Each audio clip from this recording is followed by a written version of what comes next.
There's no such thing as can't when it comes to supersizing your business. Sharon Horne-Ellstrom here. Did anyone tell you today that you're terrific? If they haven't, you are awesome. So there's no such thing as can't. It's not actually an idiom. It is a saying that I heard my entire life, and I have lived by and believed my entire life.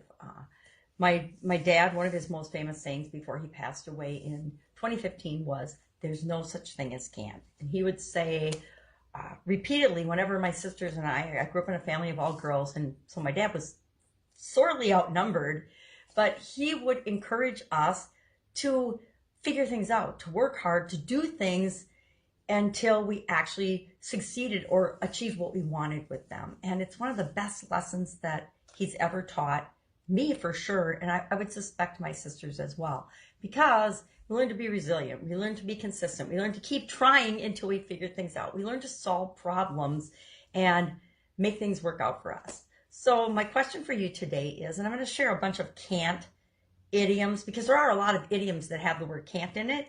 There's no such thing as can't, just doesn't happen to be one of them. It's not an idiom. I think there's a book by the name, and there's probably a song, and I'm sure there's many stories told about things that we've overcome that we thought we couldn't do, but we actually figured out a way to pull them off. I think of a lot of things in my life that I thought I couldn't do initially, or I thought it would be really, really hard. And most often we think it's going to be too hard, so we don't even try. It's not that we can't actually do them. If anyone has ever done something like we want to do before, that's absolute positive proof that we can do it too. Think of the 4-minute mile, and I'm kind of over that example because everyone uses it as, once we believe something is possible and we break a barrier, then all kinds of other people do it as well. I think there were like 50-some people that ran a 4-minute mile after the record was broken. The same is true of anything else you can ever imagine. You know, the $1 million in a day thing. So many people think that that's impossible, yet there's a lot of different ways to make $1 million in a day. So what are some other can't idioms? Let me find my giant magnifying glass and see if I can see them. Can't wait, can't stand, can't bear, can't take it, can't be bothered. That's kind of a big one, right? I can't be bothered to go for this, or I can't be bothered to work hard enough to supersize and grow my business. Can't take my eyes off of him, her, or it. One of the best things we can do is say, I can't take my eyes off my goal. If I keep focusing on what I want, I'm bound to get there. Can't win. Boy, that's a disempowering belief. And it's also absolutely false and not true. Can't help it. Really? Can't we help it? There's pretty much anything we can help that we're saying we can't help. Can't think straight. Well, sometimes we get discombobulated, and that's a struggle, but we still can.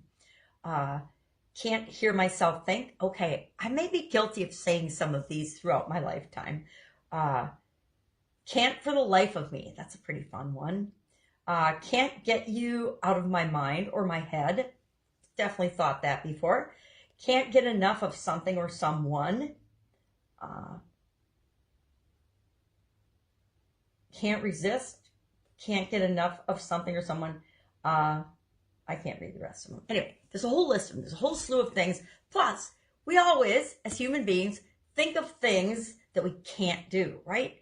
But what if we flip that around, just like we do with thinking there's no such thing as can't, and think about the possibilities? Because we really do live in a world where pretty much anything is possible. And if no one else has figured it out yet, that's just a bigger challenge for us to take up the gauntlet and find ways to figure out and do and create whatever it is that we want to create in the world. And that especially applies to building and growing and supersizing our business.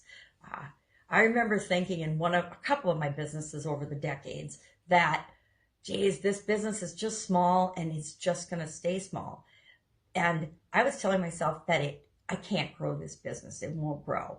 And lo and behold, as soon as I questioned that belief, I can't do this, I can't grow this business, guess what? We supersized and grew that business. It's why I'm so passionate about helping other people to grow and build and supersize or create whatever business they want in the world, because it's up to us, right? It's up to us to make the world what we want it to be. Instead of complaining about things that we don't like, what if we just change and create things that we do like? Oh, mind blown. All right, have an awesome day. If I can help you in any way, let me know. Otherwise, I will be with you tomorrow with another idiom. I'll pick an idiom that actually coincides and do the research. What does it mean? Where does it come from? With this year's No Nonsense November for the annual challenge, our BU 365-day challenge, to do one thing every day that improves us. We're doing No Nonsense November again. And it's my dad's birthday, so I could not share one of the biggest lessons I've learned, and that is that there's no such thing as can't. Have an awesome day, and I'll be with you tomorrow.